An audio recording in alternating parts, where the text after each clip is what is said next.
Assalamualaikum warahmatullahi wabarakatuh. Bismillah, walhamdulillah, wassalatu wassalamu ala rasulillah wa ala alihi wa sahbihi wa mawala, la hawla wa la quwwata illa billah, amma ba'du. Bapak Ibu, para ikhwatal iman, para duyufullah, para duyufur rahman, para calon tamu-tamu Allah, para calon tamu-tamu baginda Rasulullah Muhammad sallallahu alaihi wasallam, baik jemaah umrah ataupun para calon jemaah haji yang insyaallah akan selalu dicintai dan dimuliakan oleh Allah Subhanahu wa taala. Amin amin ya mujibas sailin. Bapak Ibu para ikhwah, kali ini saya akan menjawab salah satu pertanyaan. Namun pertanyaan ini tidak ada di kolom komentar YouTube ya. Datangnya pertanyaan ini di Instagram saya, Bapak Ibu. Yang pertanyaan ini masih berkaitan dengan masalah visa ziarah. Jadi pertanyaannya betul-betul disimak dan diperhatikan.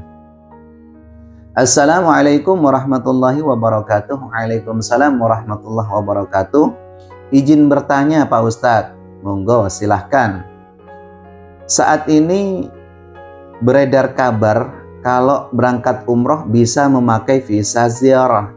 Apa benar? Kemudian bagaimana prosesnya dan apa tidak bahaya? Karena insya Allah saya dengan keluarga ada sekitar 12 orang ingin berangkat umroh agak lama di sana. Wah, pertanyaannya luar biasa ya. Agak lama. Jadi mohon pencerahannya. Terima kasih. Baik. Ternyata pertanyaan-pertanyaan ini tidak hanya ada di Instagram ya. Tidak hanya ada di Instagram saya. Bahkan banyak di antara teman-teman saya yang pernah bermukim di sana juga. Ada juga di antara tetangga-tetangga saya yang bertanya mengenai masalah visa ziarah ini. Jadi hampir mirip lah pertanyaannya seperti itu ya. Nah, perlu saya menjelaskan terlebih dahulu bahwa sebetulnya kalau untuk pengen lama di sana, pengen berangkat umroh, pengen agak stay lama di sana, itu sebetulnya udah cukup 3 bulan. Karena visa umroh itu Bapak Ibu perlu saya sampaikan sekarang beda dengan tahun-tahun dulu. Kalau tahun-tahun dulu sebelum pandemi kan hanya 1 bulan ya kan. Nah, pasca pandemi ini udah ada peraturan baru bahwa Kementerian Haji Arab Saudi itu sudah mengeluarkan visa umroh itu 3 bulan masa berlakunya, expire-nya ya, atau muddahnya kata orang sana itu 3 bulan atau 90 hari. Jelas ya? Jadi sekali lagi, visa umroh itu masa berlakunya 3 bulan. Kalau untuk saya pribadi itu udah cukup. Nggak tahu ini kalau pengen lebih dari 3 bulan, seperti itu. Baik, terkait dengan visa umroh ini Bapak Ibu, sebetulnya kalau untuk digunakan pengen berangkat melakukan ibadah umroh ya kan, atau mungkin pengen duduk dengan keluarga, nggak tahu ya alasannya apa, pengen hanya umroh atau mungkin pengen nengok keluarga seperti itu. Mungkin di antara teman-teman ada yang punya keluarga di sana, pengen agak lama, bisa 5 bulan, nah, bisa 6 bulan. Nggak apa-apa, ini boleh ya. Alasannya untuk melakukan ibadah umroh itu boleh, prosesnya mudah dan gampang. Jadi datang aja ke kantor Biro Umroh dan Haji, di sana semua dilayani. Kalau bisa langsung bertemu dengan owner travelnya. Pokoknya sangat gampang, mudah ya seperti itu. Kalau misalkan Bapak Ibu kesulitan, kantor-kantor umroh nggak ada yang bisa ngurus seperti itu, saya siap membantu ya. Bisa buka di link Instagram saya di Al Haramain, bisa juga di Facebook saya Al Haramain. Itu nanti chatting aja. Saya siap membantu kalau untuk hal-hal yang seperti itu. Pokoknya mudah dan gampang.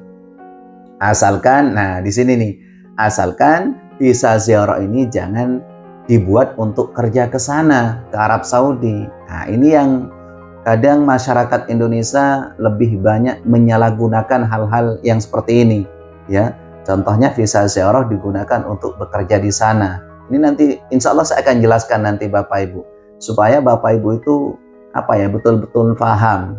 Saya kadang ya serba salah sih ya. Kadang saya kalau menjelaskan sesuatu itu di kolom komentar YouTube itu katanya terlalu bertele-tele. Sebetulnya kenapa saya diulang-ulang? Supaya yang menyimak video saya itu paham. Makanya biasakan menonton video itu dari awal sampai akhir. Seperti itu supaya nggak gagal paham. Nggak apa-apa, karena kalau di kolom komentar itu kan bukan hanya 1 atau 2 orang yang nggak suka dengan video-video saya. Nah, seperti itu. Tolong disimak dan diperhatikan. Baik, terkait dengan visa ziarah ini Bapak Ibu, kalau kita perhatikan kalimatnya, ya kalimat ziarah ini, zarah ziaratan zair. Ini kalau orang yang sering belajar nahwu mungkin udah tahu persis, tapi kalau saya kurang paham dengan nahwu, sorof. Mungkin hanya orang-orang yang berilmu yang paham dengan ini. Tapi saya punya kesimpulan bahwa ziarah itu Bapak Ibu merupakan perjalanan singkat menurut saya, yang hanya dibatasi waktunya itu sangat dekat gitu loh. Ya, kalau diibaratkan gini supaya lebih memahami Bapak Ibu. Ziarah itu kalau ada orang datang haji, kalau ada orang datang umroh, kita kan pengen melihat, pengen bersalaman, pengen ngobrol, pengen minta didoakan, itu kan ziarah. Nah, sifatnya ziarah itu kan nggak bisa lama-lama Bapak Ibu. Paham nggak? Saya ulangi, kalau kita nyamperin orang yang datang dari tanah suci, datang umroh, datang haji, masa ya mau nginep di sana berbulan-bulan atau berminggu-minggu? Nah, nggak etis dong. Jadi maknanya ke sana, ziarah ini ya. Ziarah, kalau bahasa Arabnya ziarah. Nah, sama halnya dengan ziarah ke kuburan. Nah, yuk kita ke makam si nenek atau ke makam si kakek atau makam siapa orang tua. Sifatnya kan hanya sebentar ke kuburan itu. Setelah kita ucapkan salam, mungkin kita membaca Yasin misalkan atau kirim doa-doa yang lain. Kan nggak mungkin nginep di kuburan atau di makamnya itu berbulan-bulan. Nah, ini loh. Makanya nanti akan saya bahas panjang lebar mengenai visa ziarah ini Bapak Ibu. Sekali lagi, kalau untuk melakukan ibadah umroh itu tidak ada masalah. Prosesnya mudah dan gampang. Ya, mudah dan gampang. Yang penting nanti ada kesepakatan antara kedua belah pihak. Antara owner travel sama yang mau berangkat. Gitu loh. Maksudnya mulai dari tiketingnya, ya, mulai dari tiket pesawatnya, apa mau beli PP, ya paham ya? Apa mau beli PP, apa mau beli sekali jalan gitu loh. Kalau untuk melakukan ibadah umroh itu tidak ada masalah, aman-aman aja, ya. Nah, yang nggak aman itu visa ziarah seringkali digunakan untuk bekerja di sana. Itu yang berbahaya menurut saya Bapak Ibu. Apalagi udah jelas-jelas di situ tertera ghairu salihul a'mal. Jadi tidak untuk bekerja. Kan ada tuh sekarang visa saksiyah. Ya, visa saksiyah itu ya seperti itu tadi. Kita ziarah ya kan ke makam Rasulullah, kita ziarah kepada keluarga, kita ziarah untuk melakukan umroh dan lain sebagainya. Boleh, tidak ada masalah. Nah, kalau untuk dibuat kerja ini yang menurut saya jadi masalah. Karena masyarakat Indonesia itu kebanyakan loh ya, salah menafsirkannya. Salah beranggapan bahwa visa ziarah itu bebas sebebas-bebasnya. Tidak seperti itu Bapak Ibu. Ya, tidak seperti itu. Semua ada aturannya, semua ada prosedurnya. Malahan visa ziarah itu setahu saya kan dulu punya kafil ya, punya kafalah di sana Bapak Ibu. Orang Arab. Ini saya banyak tanya mengenai visa ziarah ini. Visa ziarah ini masa berlakunya kan 3 bulan. Tapi itu masih bisa diperpanjang 1 bulan menjadi 4 bulan. Kalau misalkan kurang nih duduk dengan keluarga, bisa diperpanjang lagi menjadi 5 bulan. Nah, misalkan 5 bulan masih kurang puas nih duduk sama keluarga di sana. Nah, ini supaya paham ya. Bisa diperpanjang lagi jadi 6 bulan. Bisa seperti itu Bapak Ibu. Tapi banyak sekarang itu kan anggapannya itu bisa bertahun-tahun, bisa dibuat kerja. Waduh. Menurut saya ini langkah yang salah menurut saya Bapak Ibu. Jadi jangan pernah dilakukan hal-hal yang seperti itu. Karena kalau untuk mau bekerja di sana itu kan ada visa tersendiri, ya kan? Udah sering saya menjelaskan masalah visa. Visa itu kan banyak jenisnya. Ada visa bisnis, ada visa kunjungan, visa diplomat, kemudian ada juga visa haji umroh, ada visa visit. Visit ini aja ada 2 jenis loh Bapak Ibu. Ya, visit seperti yang saya sampaikan tadi, kunjungan kepada keluarga. Ada yang memang betul-betul dicarikan visa sama keluarga di sana, kemudian dikirim ke Indonesia, itu ada. Ada juga yang memang undangan dari orang Arab. Beda lagi dengan dengan visa-visa. Kalau dulu kan ada tuh seperti PT ya, PJTKI itu melayani visa TKW tenaga kerja, itu ada itu dulu. Tapi semenjak tahun 2015 itu kan ditutup. Saya sendiri itu belum mendengar Indonesia memberangkatkan pembantu. Sekali lagi beda dengan tahun-tahun dulu. Kalau tahun-tahun dulu kan yang penting kita bisa masuk PT atau PJTKI yang bisa memproses tenaga kerja Indonesia seperti pembantu, supir, dan lain sebagainya. Dari segi status visanya aja udah beda. Hanya ziarah, bukan visa amil, bukan untuk bekerja. Makanya jangan pernah dilakukan kalau misalnya ada di antara teman-teman, Bapak Ibu, wabil khusus ini yang bertanya, yang 12 orang akan berangkat, kalau hanya untuk melakukan ibadah umroh, kangen dengan keluarga yang ada di sana, kan tidak sedikit tuh orang Indonesia yang punya keluarga di sana, apalagi yang masih ada keturunan-keturunan Arab gitu kan, pengen lama di sana bisa 5 bulan, 6 bulan, itu masih boleh Bapak Ibu, aman, pokoknya aman. Tapi sekali lagi jangan dibuat untuk bekerja di Arab Saudi. Karena kalau yang bekerja di Arab Saudi itu yang pakai visa amil, ya, yang personal seperti itu Bapak Ibu. Jadi ada kesepakatan, ada kontrak. Kalau visa ziarah kan nggak ada kontrak. Bahkan saya pernah mendengar kabar ada orang Jawa Timur, kalau tidak salah orang Madura, itu berangkat ke Arab, katakanlah ke Jeddah ya, itu untuk bekerja, kemudian nyampe di sana katanya dibuatkan iqomah. Saya sendiri itu kurang paham seperti apa prosesnya gitu loh. Setahu saya kalau hanya untuk ziarah, untuk umroh itu boleh, tidak apa-apa. Karena yang pertama, kalau visa ziarah itu nggak bisa kita ke maktab amal, ke kantor dinas ketenaga kerjaan di sana, nggak ada seperti itu.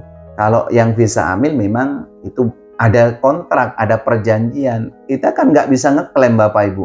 Misalkan kita berangkat pakai visa ziarah kerja sama orang Arab, setelah 1 tahun ternyata gajinya nggak keluar, atau mungkin orang Arab bisa sewenang-wenang menyakiti kita, menganiaya kita gitu loh, menyiksa kita, kan nggak jarang kita dengar kabar-kabar seperti itu. Makanya nggak ada perlindungan, itu aja Bapak Ibu, nggak ada perlindungan dari KBRI. Nah kalau seperti visa amil, PMI sektor pembantu, sektor supir, itu udah jelas-jelas ada perlindungan, ada kontrak gitu loh, kita bisa ngeklaim. Nah, misalkan gaji kita nggak keluar nih, misalkan selama 3 bulan nggak keluar, kita bisa minta perlindungan sama KBRI, minta bantuan ke KJRI dan lain sebagainya. Saya rasa paham ya. Jadi sekali lagi jangan coba-coba berangkat ke Arab Saudi untuk bekerja sementara pakai visa ziarah. Jangan coba-coba, karena di situ nggak ada SPSK-nya ya kan, nggak ada perjanjian antara kedua belah pihak, antara PT ya kan yang memberangkatkan dengan agensi di sana, nggak ada perjanjian, sehingga kita nggak bisa ngeklaim. Dan saya sendiri memang sering mendengar Bapak Ibu, ada orang berangkat ke Arab Saudi itu untuk kerja ya kan, pakai visa ziarah itu ada. Tapi menurut saya itu cara yang nekat ya, nggak ada prosedur, nggak mengikuti prosedur ya, bukan nggak ada prosedur, nggak mengikuti prosedur, melanggar ketentuan dan peraturan. Karena sejak tahun 2015 itu udah ditutup memang untuk pengiriman tenaga kerja ke Arab Saudi, baik itu sektor ya, PMI sektor pembantu, supir, dan lain-lain. Nah saya rasa jelas ya Bapak Ibu. Tapi ini ada satu hal yang perlu diperhatikan, ini bagi penanya yang ingin berangkat melakukan ibadah umroh, yang 12 orang tadi ya, rencananya sekitar 12 orang yang akan berangkat melakukan ibadah umroh memakai visa ziarah, yang harus betul-betul diperhatikan. Ini kan visa masa berlakunya 3 bulan, bisa diperpanjang sebulan jadi 4 bulan, bisa diperpanjang lagi sebulan, bisa 5 bulan, dan bisa diperpanjang sekali lagi tuh, bisa 6 bulan. Nah ini ketika nanti Bapak Ibu sebelum expire, katakanlah ini kan 3 bulan nih visa yang pertama nih. Nah sekitar tanggal 25 ini udah ngecas, ibaratnya udah diperpanjang. Karena kalau udah lewat 1 hari, ini kabarnya loh Bapak Ibu, kabarnya itu dendanya sekitar 15.000 real. Ya, 15.000 real. Jadi jangan sampai telat. Telat 1 hari pun itu akan dikenakan denda 15.000 real Saudi. Itu kalau dirupiahkan berapa duit, ya kan? Nah, ini yang harus betul-betul diperhatikan terkait dengan visa ziarah. Makanya saya dengar kabar itu ada orang berangkat ke sana itu Bapak Ibu kerja, katanya sih begitu ya. Informasinya bekerja pakai visa ziarah. Ternyata pas 6 bulan sama kafilnya ini, sama yang orang Arabnya ini, dia diantar ke KBRI Jeddah kalau tidak salah ya. Nah, orang KBRI ini mohon maaf, ya gimana sih, bukan dia yang memberangkatin gitu kan, kok malah saya yang kena sasarannya, ibaratnya seperti itu. Siapa yang memberangkatin, harus dia dong yang bertanggung jawab, bukan KBRI gitu loh. Karena gini, mungkin orang Arab ini karena udah masa berlakunya udah habis, mungkin akan takut dikenakan denda. Padahal itu udah dikenakan denda 15.000 real. Jadi dia nggak mau bayar ibaratnya. Yang ujung-ujungnya diantar ke KBRI untuk dipulangkan ke Indonesia. Nah, ini dia Bapak Ibu. Jadi sekali lagi, yang mau berangkat umroh menggunakan visa ziarah jangan sampai telat 1 hari. Karena dianggapnya seperti 1 bulan. Pokoknya dari tanggal 25 itu udah hati-hati banget ya, harus sudah ada tindakan mau diperpanjang atau tidak gitu loh Bapak Ibu. Nah, kalau mau diperpanjang lagi dari tanggal 25 itu harus diperpanjang seperti itu. Nah, seumpama ada pertanyaan, Pak Ustadz, seumpama udah terlanjur mati nggak diperpanjang, kemudian saya pengen pengen pulang ke Indonesia, itu gimana caranya? Waduh, saya nggak bisa ngebayangin ya. Banyak teman-teman saya seperti itu Bapak Ibu. Banyak ya, solusinya nggak ada jalan lain, ikut tarhil, ikut penjara gitu kan, tarhil kata orang sana. Jadi melalui penjara dulu, dibasma, nanti disidik jari di sana. Tapi kan bisa di blacklist itu Bapak Ibu. Nama kita itu yang tadinya, mohon maaf, yang tadinya nggak ada masalah, itu bisa di blacklist gara-gara kita sudah menyalahi aturan di sana. Jadi saran dari saya mendingan kalau nggak ada kepentingan yang mendesak, misalkan nggak ada kepentingan dengan keluarga yang harus ditangani sekian bulan gitu kan, mendingan pakai visa umroh 3 bulan itu udah cukup menurut saya Bapak Ibu. Saya rasa paham ya. Jadi jangan sekali-kali melanggar aturan atau prosedur yang sudah diterapkan oleh kedua belah pihak antara Indonesia dengan Arab Saudi. Nah, jadi ini saja mungkin Bapak Ibu yang dapat saya sampaikan, yang dapat saya jelaskan. Karena kalau untuk hal-hal seperti memberangkatkan visa ziarah untuk bekerja, ini pengetahuan saya sangat terbatas. Tapi intinya sangat membahayakan kalau untuk bekerja karena tidak ada kontrak antara kedua belah pihak. Malahan ini yang memberangkatkan kan bukan PJTKI seperti dulu. Mungkin hanya travel umroh dan haji seperti itu. Pokoknya janganlah. Jadi ini saja yang dapat saya sampaikan. Mudah-mudahan tayangan singkat ini cukup bermanfaat. Terima kasih atas segala perhatian. Mohon maaf atas segala kekurangannya. Wal 'afwa minkum, ihdinas siratal mustaqim. Assalamualaikum warahmatullahi wabarakatuh.